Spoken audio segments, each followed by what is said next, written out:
ক্ষোভে ফুঁসছে সন্দেশখালী এবং সন্দেশখালীতে দফায় দফায় উত্তেজনার ছবি যেমন দেখেছি তেমন মহিলাদের বিক্ষোভ যে ছবি আপনারা দেখছেন থানার সামনের ছবি যেখানে মুখ ঢেকে বিক্ষোভে মহিলারা এবং রীতিমতো ভয়ে কারণ গতকালকেই আমরা জানি যে 117 জনের নামে এফআইআর দায়ের হয়েছে এবং সেই ঘটনার পরে আজকে সতর্ক মহিলারা বিক্ষোভ আন্দোলন তারা দেখাচ্ছেন কিন্তু মুখ ঢেকে বিক্ষোভ আন্দোলন দেখাচ্ছেন রীতিমতো ভয়ে তারা এই কাজ আজ করলেন আজ আন্দোলন করলেন আন্দোলনে অনড় তারা কিন্তু আজ অনেকটাই সতর্ক মহিলারা এবং 6টার পর আন্দোলন প্রত্যাহার করেন তারা আন্দোলন প্রত্যাহার করেন আদিবাসী জমি সংগঠন।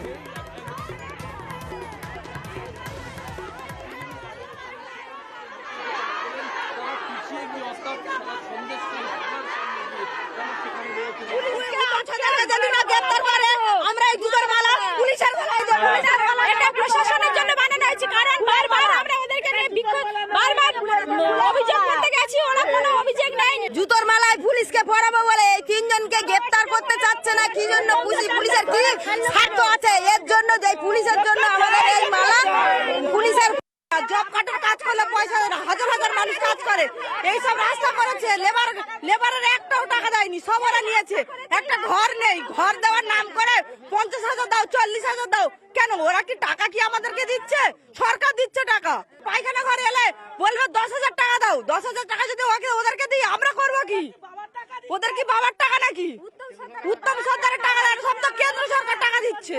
রাত্রেবেলায় এসে শাড়ি সন্তানকে যাকে পাচ্ছে তাকে ধরে নিয়ে যাচ্ছে ছোট ছোট বাচ্চা। কালকে আমরা উত্তম সর্দারের নামে থানায় গিয়ে ওনার নামে অভিযোগ জানাই ওখান থেকে একটা আমরা রিসিভ কপি নেই প্রশাসন ওকে ওদের লঞ্চে করে পার করে নিয়ে চলে গেছে। আমাদের দাবি কেন প্রশাসন এটা নিয়ে গেল অবিলম্বে আমাদের হচ্ছে শিবু হাজরাকে অ্যারেস্ট করতে হবে। মুখ চিনে চিনেই তো কেস করছে সবার নামে সেই জন্য মুখ ঢেকে সেই জন্য মুখ ঢেকে রেখেছি। বাড়ি গিয়ে হামলা করে তখন তো পুলিশ ধরবে না ধরবে আমাদের স্বামীদেরকে তাহলে আজকের এই জন্যই মুখ ঢাকা।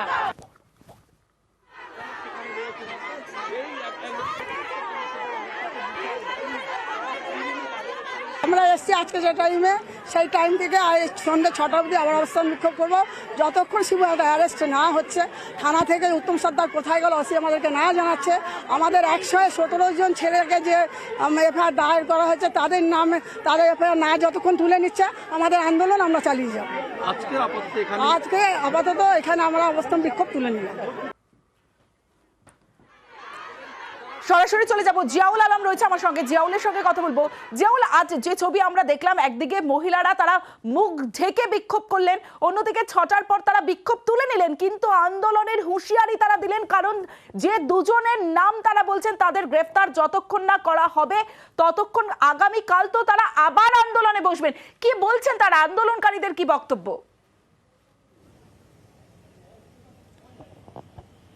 দেখো শুধুমাত্র কাল অর্থাৎ শনিবার নয় এটা অনির্দিষ্ট কালের জন্য অর্থাৎ এখন লাগাতার আন্দোলন চলবে কিন্তু একটা সময়সীমা বেঁধে দিলেন অর্থাৎ দুপুর 1টা থেকে সন্ধ্যে 6টা পর্যন্ত এই সময়সীমা তারা প্রতিদিন আন্দোলন করবেন। কেন করবেন?